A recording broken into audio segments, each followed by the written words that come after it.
Assalomu alaykum. Bizning navbatdagi masala ikkinchi variant, 7-chi savol. X mol metall teng ikki qismga bo'lindi va birinchi qismi konsentrlangan nitrat kislotada, ikkinchi qismi esa konsentrlangan sulfat kislotada eritildi.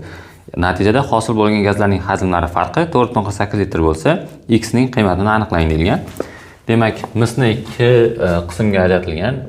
Bizda demak mis ikki qismga ajratilgan. Teng qism bo'lganligi uchun mis plus nitrat kislota konsentrlangan va mis plus sulfat kislota bu ham konsentrlangan.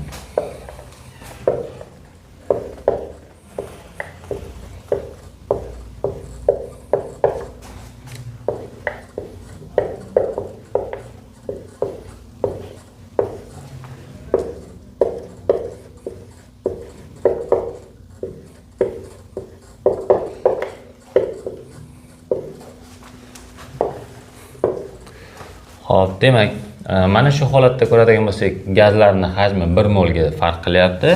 1 mol, ya'ni 22.4 litrga farq qilganda 2 mol mis reaksiyada qatnashyapti. Bizda 4.48 litrda qancha bo'ladi? 4.48 2 ga ko'paytirib 22 4 ga bo'lsak, 0.4 mol.